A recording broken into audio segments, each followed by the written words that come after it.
নমস্কাৰ এই মুহূৰ্তত আহি পৰিছে আজি সন্ধিয়াৰ কেইবাটাও গুৰুত্বপূৰ্ণ খবৰ আৰু এনে ধৰণৰ খবৰসমূহ নিতৌ চাবলৈ চেনেলটো ছাবস্ক্ৰাইব কৰি ভিডিঅ'টোত এটা লাইক কৰি দিবলৈ সন্ধিয়াৰ প্ৰথমটো ব্ৰেকিং নিউজ। বিজেপিৰ ভিতৰচৰাত আৰম্ভ হৈছে এতিয়া ভয়ংকৰ কন্দল।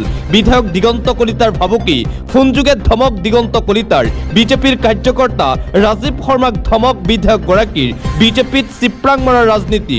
ৰঞ্জিত কুমাৰ দাসৰ পৰা দিগন্ত কলিতালৈকে মহা বিস্ফোৰণ। ফেচবুকত ইটোৰ পাছত আনটো পোষ্ট। ইতিমধ্যেই এটা বিশেষ অডিঅ' কল ভাইৰেল হৈ পৰিছে। সঁচাকৈ বিজেপিৰ ভিতৰচৰাত চলিছে নে কি এতিয়া বৃহৎ কন্দল। এইবাৰ মুখ খুলিলে সুশান্ত বৰগোহাঁয়ে। ফেচবুকৰ পোষ্টক লৈ আলোচনা কৰি লাভ নাই বুলি মন্তব্য সুশান্ত বৰগোহাঁইৰ। দলৰ মজিয়াতহে আলোচনা হয় বুলি মন্তব্য। ইতিমধ্যে বিধায়ক দিগন্ত কলিতাৰ সেই অডিঅ' কল ভাইৰেল। বিজেপিত গাদ্দাৰ আছে বুলি মই নাভাবোঁ বুলি মন্তব্য কৰিছে সুশান্ত বৰগোহাঁয়ে। যদি কিবা অসন্তুষ্টি আছে তেন্তে দলৰ ভিতৰতে আলোচনা কৰিব লাগে।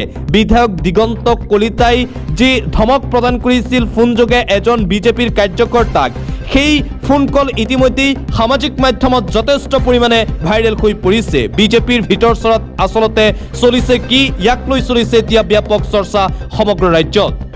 আন এটা গুৰুত্বপূৰ্ণ খবৰ, বাৰাকপুৰৰ এইখনেই এই নিৰ্বাচন মোৰ অন্তিমখন সভা। মই আজি ইয়াৰ পৰাই উভতি যামগৈ। পুনৰ 4 মে'ত ফলাফল ঘোষণাৰ পিছত বিজেপি চৰকাৰৰ শপত গ্ৰহণ অনুষ্ঠানলৈ আহিম। নিৰ্বাচনী প্ৰচাৰ সভাত এইদৰে পশ্চিমবংগত বিজেপিয়ে চৰকাৰ গঠন কৰিব বুলি 100% আত্মবিশ্বাসী ভাৰতৰ প্ৰধানমন্ত্ৰী নৰেন্দ্ৰ মোদীৰ। পশ্চিমবংগবাসীক সেৱা কৰা, সুৰক্ষিত কৰা, পশ্চিমবংগবাসীৰ সন্মুখত উপস্থিত এক বিৰাট প্ৰত্যাহ্বানৰ পৰা বংগবাসীক বচোৱা মোৰ ভাগ্যত আছে বুলি আৰু দায়িত্ব আছে বুলি মন্তব্য প্ৰধানমন্ত্ৰী নৰেন্দ্ৰ মোদীৰ। যেতিয়াৰ পৰা মই ঘৰ এৰিছোঁ, আপোনালোকৰ মাজত থাকি মই সুখ শান্তি লাভ কৰোঁ আৰু আপোনালোকেই মোৰ পৰিয়াল। পশ্চিমবংগত নিৰ্বাচনী প্ৰচাৰ সভাত অন্তিমখন সভাত অংশগ্ৰহণ কৰি এইদৰে মন্তব্য কৰিছে প্ৰধানমন্ত্ৰী নৰেন্দ্ৰ মোদীয়ে।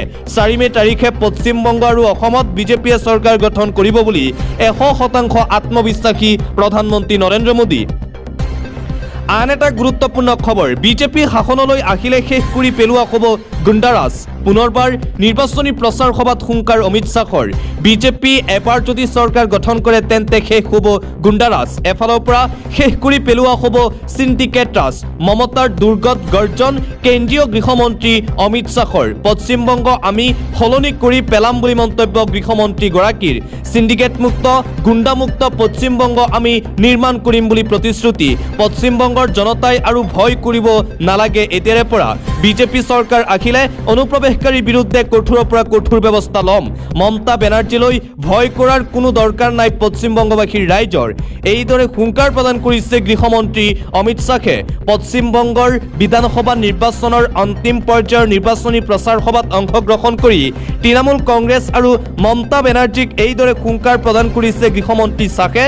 গৃহমন্ত্ৰী অমিত শ্বাহে কৈছে, যদি পশ্চিমবংগত এবাৰ বিজেপিয়ে চৰকাৰ গঠন কৰে তেন্তে তৃণমূল কংগ্ৰেছৰ যি গুণ্ডা বাহিনী আছে, তৃণমূল কংগ্ৰেছৰ যিসকল চিণ্ডিকেট ৰাজ আছে, সকলোকে দৌৰাই দৌৰাই পশ্চিমবংগৰ পৰা খেদাৰ লগতে অনুপ্ৰৱেশকাৰীৰ বিৰুদ্ধে ব্যৱস্থা ল'ব বিজেপি দলে।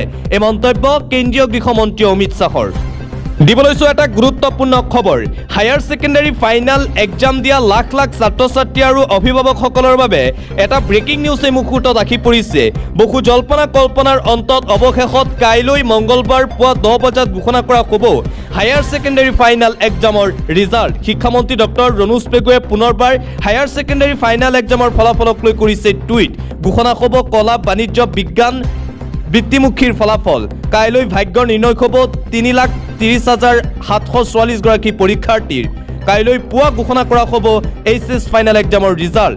11 ফেব্ৰুৱাৰী তাৰিখৰ পৰা আৰম্ভ হৈছিল হায়াৰ ছেকেণ্ডাৰী পৰীক্ষা। 16 মাৰ্চত অন্ত পৰিছিল হায়াৰ ছেকেণ্ডাৰী ফাইনেল এক্সাম। ৰাজ্যৰ 821টা কেন্দ্ৰত অনুষ্ঠিত হৈছিল হায়াৰ ছেকেণ্ডাৰী ফাইনেল এক্সাম। কলা শাখাত অৱতীৰ্ণ হোৱা পৰীক্ষাৰ্থীৰ সংখ্যা 2,47,000, বিজ্ঞান শাখাত 61,568 গৰাকী, বাণিজ্য শাখাত 19,806 গৰাকী পৰীক্ষাৰ্থী অৱতীৰ্ণ হৈছিল। বৃত্তিমুখী শাখাত 1,505 পৰীক্ষাৰ্থী অৱতীৰ্ণ হৈছিল। ৰিজাল্ট ঘোষণাৰ বাবে সাজু অসম ৰাজ্যিক বিদ্যালয় শিক্ষা পৰিষদ। কেইবাটাও ৱেবছাইটত চাব পাৰিব ছাত্ৰ ছাত্ৰীসকলে নিজৰ নিজৰ ৰিজাল্ট। asec.assam.gov.in ৱেবছাইটত উপলব্ধ হ'ব ৰিজাল্ট asecregistration.in উপলব্ধ হ'ব ৰিজাল্ট 14টাতকৈও অধিক ৱেবছাইটত উপলব্ধ হ'ব এছএছ ফাইনেল এক্সামৰ ৰিজাল্ট পৰৱৰ্তী খবৰ মই এজন চাৰ্টাৰ্ড একাউণ্টেণ্ট মোৰ সন্মুখত এটা সুন্দৰ কেৰিয়াৰ আছিল কিন্তু সেই কেৰিয়াৰ এৰি মই ৰাজনীতিত প্ৰৱেশ কৰিলোঁ বিগত 15 বছৰে মই মোৰ তেজৰ ঘামেৰে লালন পালন কৰা দলটোৱে মোক সংসদত কাম কৰা আৰু কথা কোৱাত বাধা দিছে বৰ্তমান এই ৰাজনৈতিক দলটো দেশৰ বাবে নহয় নিজৰ ব্যক্তিগত স্বাৰ্থৰ বাবেহে কাম কৰা দুই এজন দুৰ্নীতিগ্ৰস্ত লোকৰ হাতত আছে এনে পৰিস্থিতিত মোৰ হাতত তিনিটা সংকল্প আছিল প্ৰথম মই ৰাজনীতি এৰিব লাগিব দ্বিতীয় মই দলত থাকি কথাবোৰ ঠিক কৰিবলৈ চেষ্টা কৰোঁ যেটো নহল তৃতীয় মই মোৰ শক্তি আৰু অভিজ্ঞতা লৈ আনটো দলৰ সৈতে ইতিবাচক ৰাজনীতি কৰোঁ সেয়েহে কেৱল ময়েই নহয় মুঠ 7জন সাংসদে আম আদমি পাৰ্টিৰ সৈতে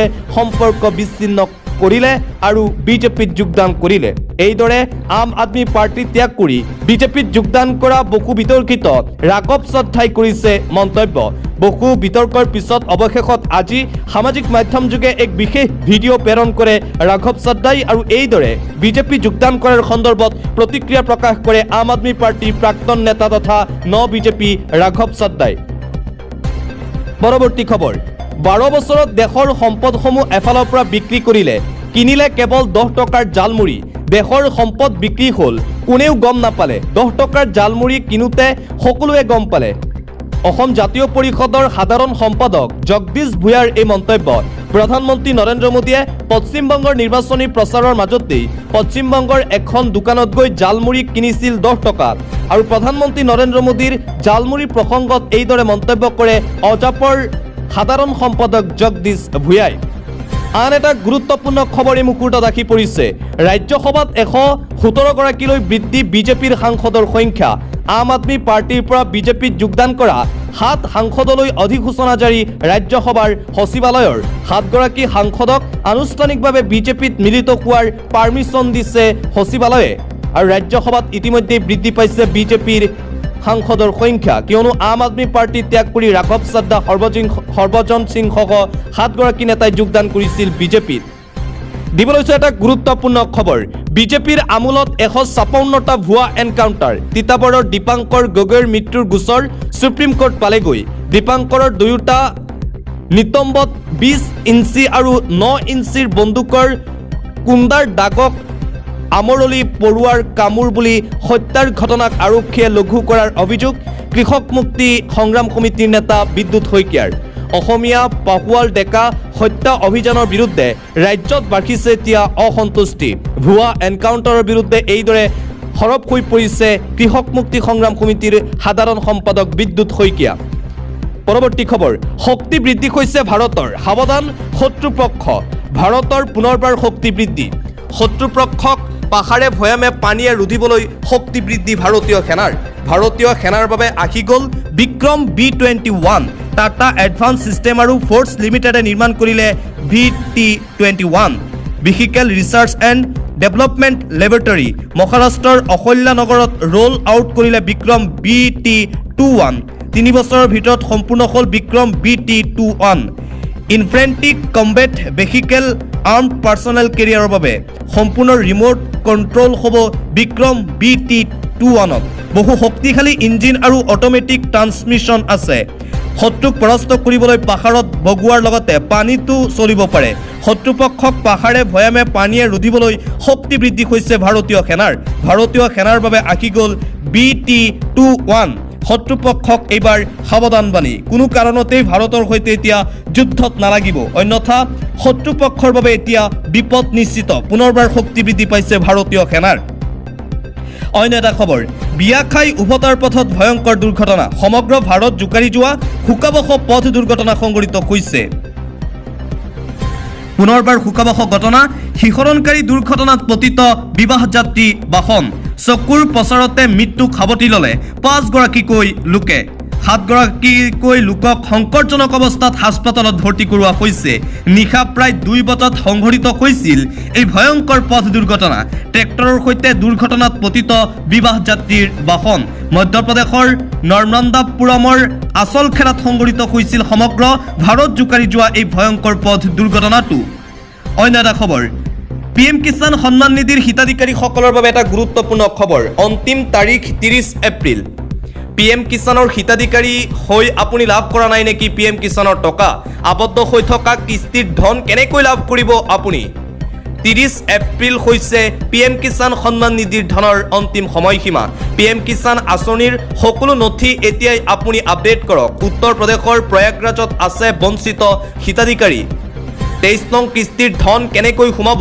আপোনাৰ একাউণ্টত জানি লওক 23 নং কিস্তিৰ ধন লাভ কৰিবলৈ এতিয়াই পঞ্জীয়ন কৰক আপোনাৰ নাম পঞ্জীয়ন নকৰিলে আপুনি বঞ্চিত হ'ব PM কিষাণ সন্মান নিধিৰ ধন লাভৰ পৰা পঞ্জীয়নৰ পাছতে তালিকাত পৰীক্ষা কৰক আপোনাৰ নাম আছে নে নাই কেনেকৈ তালিকাত চাব যে আপোনাৰ নাম আছে নে নাই প্ৰথমে pmkisan.gov.in ৱেবছাইট লগইন কৰক আপুনি ফাৰ্মাৰ্ছ কৰ্ণাৰ অপচনত ক্লিক কৰক তাৰ পিছত ৱেবছাইটতেই CHC ফাৰ্মাৰ্ছ অপচনত ক্লিক কৰিলে ওলাব নতুন ফৰ্ম আবেদন পত্ৰত অন্তৰ্ভুক্ত কৰক আপোনাৰ আধাৰ নম্বৰ কেপচা কোড অন্তৰ্ভুক্ত কৰিব লাগিব আপুনি ৱেবছাইটত এইদৰে চাব পাৰিব সাৰ্চ অপচনত ক্লিকৰ লগে লগে গম পাব ৰেজিষ্টাৰ হৈছে নে নাই PM কিষাণৰ হিতাধিকাৰী হৈও যদি আপুনি ধন লাভ কৰা নাই তেন্তে এতিয়াই আপুনি ৰেজিষ্টাৰ কৰক PM কিষাণ সন্মান নিধিৰ হিতাধিকাৰীসকলৰ বাবে কেন্দ্ৰীয় চৰকাৰৰ ফালৰ পৰা গুৰুত্বপূৰ্ণ খবৰ জাৰি কৰা হৈছে